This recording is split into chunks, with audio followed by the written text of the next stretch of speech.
Nourrir le vivant, un podcast du CIRAD.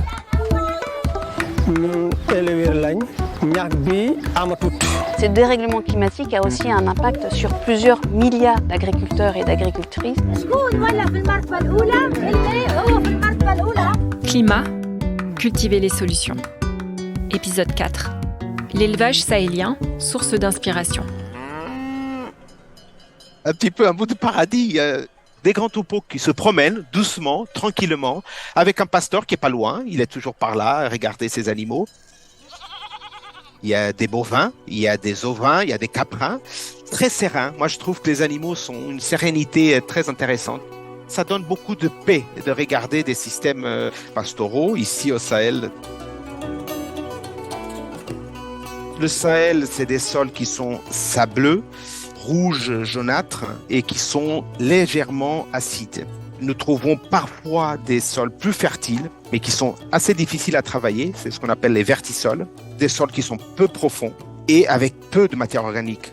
Et c'est donc des plantes ligneuses et après aussi des herbacées, certaines graminées, des plantes qu'on trouve souvent dans ce couvert herbacé. Paolo Salgado est ingénieur agronome et zootechnicien spécialisé en nutrition animale. Au sein de l'unité de recherche CELMET, il accompagne la transition durable des élevages familiaux en zone méditerranéenne et tropicale. Au Sahel, l'élevage est dominé par les systèmes pastoraux où les animaux sont mobiles. Ce large territoire, situé entre le Sahara au nord et le domaine soudanien au sud, s'étend de l'Atlantique jusqu'à la mer Rouge et comprend une dizaine de pays comme le Cap-Vert, le Mali, l'extrême sud de l'Algérie, le Tchad ou encore le Cameroun.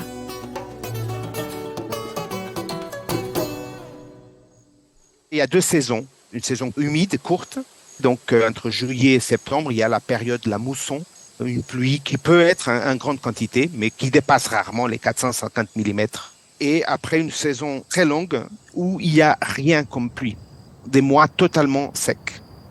C'est un climat semi-aride, chaud, et même le Sahel est considéré comme une des régions les plus chaudes au monde, avec beaucoup de jours de température qui dépassent les 40 degrés. Dans une journée, on peut avoir une amplitude thermique de 20 degrés, par exemple.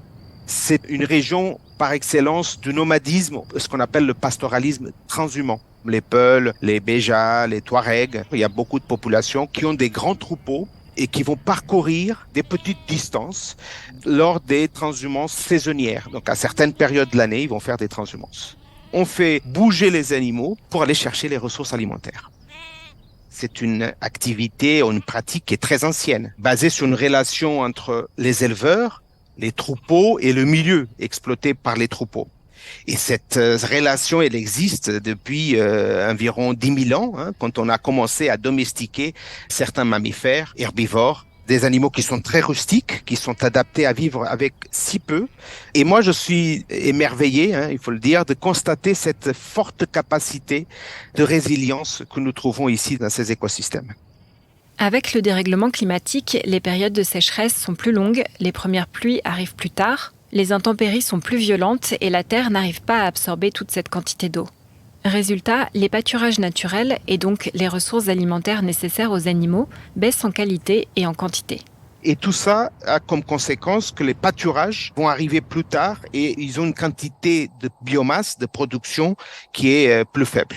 Le système pastoral qui dépend beaucoup de ces ressources naturelles pour alimenter les animaux va avoir un impact certain. Et donc, ça oblige les éleveurs, les pasteurs, à parcourir beaucoup de kilomètres dans le sable pour aller trouver des pâturages et pour donner à boire aux animaux et le faire manger. Après, il y a d'autres systèmes d'élevage qui sont moins dépendants de cette ressource naturelle. C'est par exemple le système agro-pastoral ou agro-sylvopastoral, où il utilise plus de sous-produits de l'agriculture et de l'agro-industrie. Donc ça, c'est un système qui arrive déjà un peu à mieux se défendre de ces impacts de changement climatique. Et après, il y a d'autres systèmes un petit peu plus intensifs où il y a de recours à des aliments concentrés. Et là, ils sont déjà plus résilients. Au Sénégal, l'élevage constitue 98% de l'apport local en viande. Il contribue énormément à l'autosuffisance alimentaire du pays.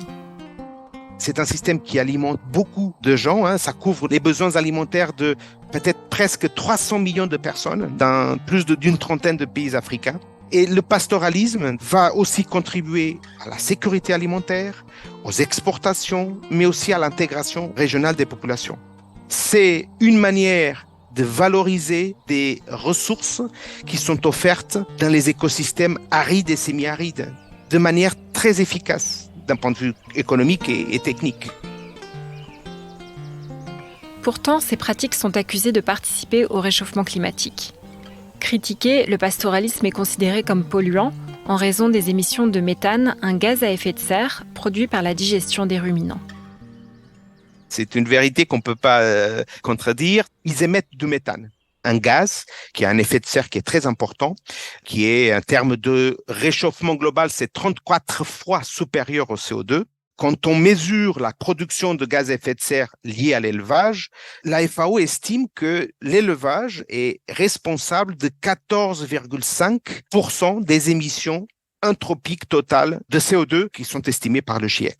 Ces chiffres, normalement, ils sont exprimés d'une manière qui convient plus, on va dire, au système du Nord. C'est-à-dire, on va exprimer cette intensité d'émission par rapport à une performance animale, à une quantité de lait ou de viande. Je vous donne un exemple. Dans un système d'élevage intensif européen, une vache peut produire facilement 30 litres de lait dans une journée. Alors que si on compare avec un système d'élevage pastoral, une vache produit rarement plus de 3 litres de lait, donc 10 fois moins. Si on fait le rapport entre la quantité de gaz qui est produit par les vaches, on va voir que les vaches sahéliennes semblent émettre plus que les vaches européennes parce qu'on va diviser ça par la quantité de lait produit. C'est une manière d'exprimer le potentiel néfaste de l'animal sur l'environnement qui est un petit peu déséquilibré. On ne peut pas regarder l'élevage uniquement se résumer au gaz à effet de serre. Il y a tellement d'autres activités, fonctions de l'animal qui sont très importantes à prendre en compte. C'est une forme d'épargne, c'est une forme de transport de biens, de produits. C'est aussi la manière d'améliorer la fertilité des sols. C'est un symbole de prospérité, etc., etc. Et donc, c'est cette multifonctionnalité de l'élevage pastoral qu'on devrait prendre en compte quand on analyse l'impact du système sur tous les systèmes d'élevage pastoraux ici au Sahel. Les chiffres des émissions mondiales dues à l'élevage sont donc fondés sur les élevages intensifs des pays du Nord. Le calcul est faussé.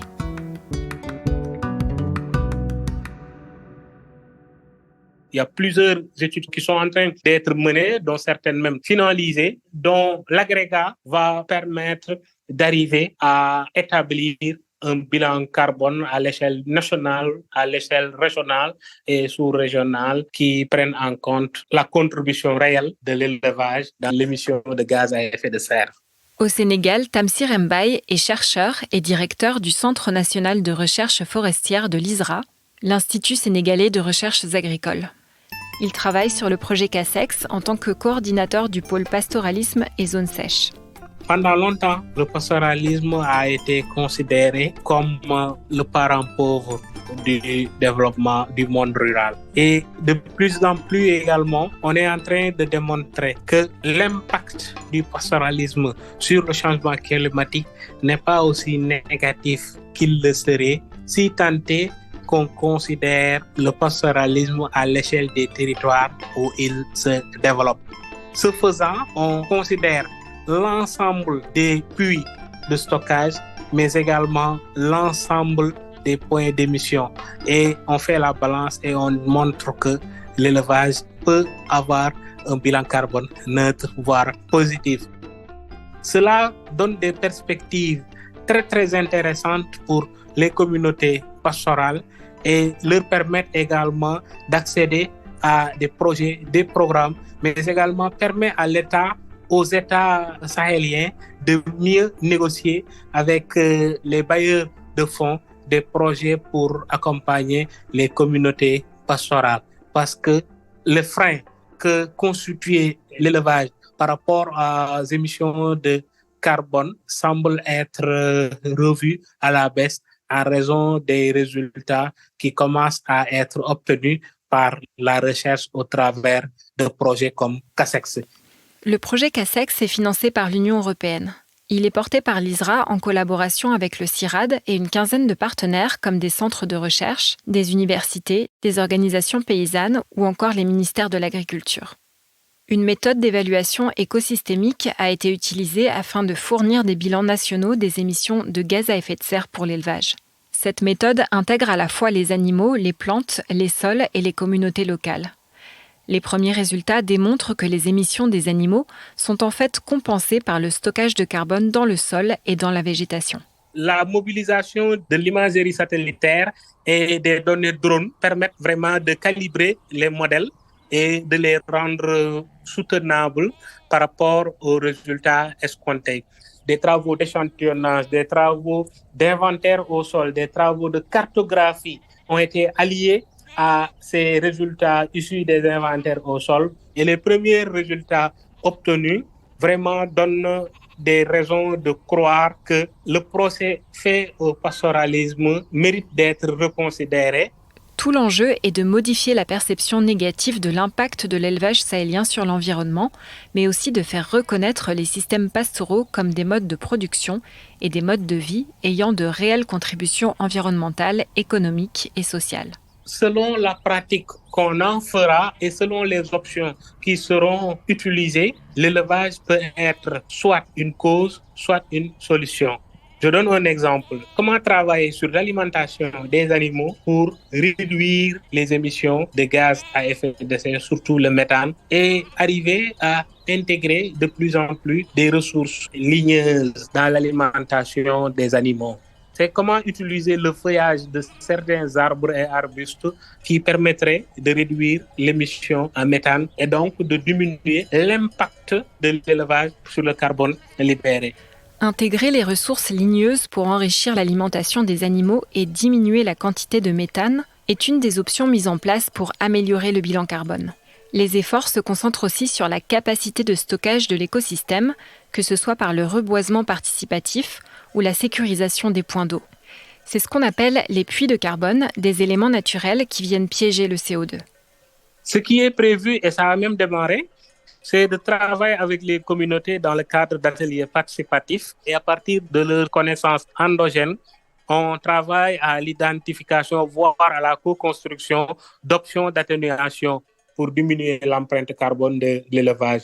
Le pastoralisme valorise un milieu extrême. Les animaux sont certes émetteurs de carbone, mais ils participent aussi à l'équilibre de ce milieu. Pour les deux chercheurs, une des manières d'appuyer cette pratique ancestrale serait la mise en place de dispositifs réglementaires pour aider et faciliter la vie de ces populations. Moi, je dirais que c'est un peu paradoxal quand même ce qu'on vit aujourd'hui. L'élevage au Sahel a des forts enjeux pour la sécurité alimentaire, etc. et peut se développer, mais en même temps, nous avons des soutiens qui sont relativement faibles de la part des gouvernements. Il y a une mauvaise compréhension parfois, il y a des perspectives qui sont biaisées et il y a aussi des approches bureaucratiques et des intérêts qui sont déformés. C'est vraiment un projet qui est venu à son heure parce qui permet de mieux accompagner les communautés pastorales, de mieux accompagner les collectivités territoriales locales, mais également de mieux accompagner les États en termes de définition de politique publique nationale et locale. Nous espérons qu'avec les travaux du projet CASEX, que nous allons encourager les gouvernements du Sahel et les acteurs du développement à investir et à appuyer ces activités, à la fois pour lutter contre les changements climatiques, mais pour aussi assurer cette transition du pastoralisme vers des pratiques agroécologiques et adaptées. Les scientifiques, après avoir obtenu un certain nombre de résultats, doivent collaborer avec les institutions publiques au travers de politiques publiques locales. Chaque commune, par exemple, pourrait choisir d'identifier les zones d'élevage, les zones de pastoralisme et d'aménager ça avec des arbres, des lignes qui contribueraient au stockage de carbone.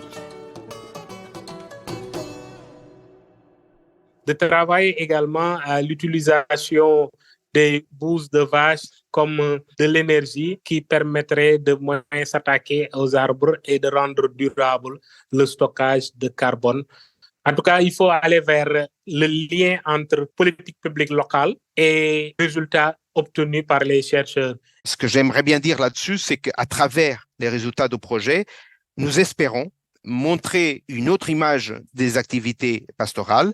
C'est une activité résiliente, même si on a besoin de la faire évoluer pour certaines pratiques face au changement climatique et pour optimiser aussi le rôle des animaux dans le bilan carbone. Donc, il y a encore des choses à faire.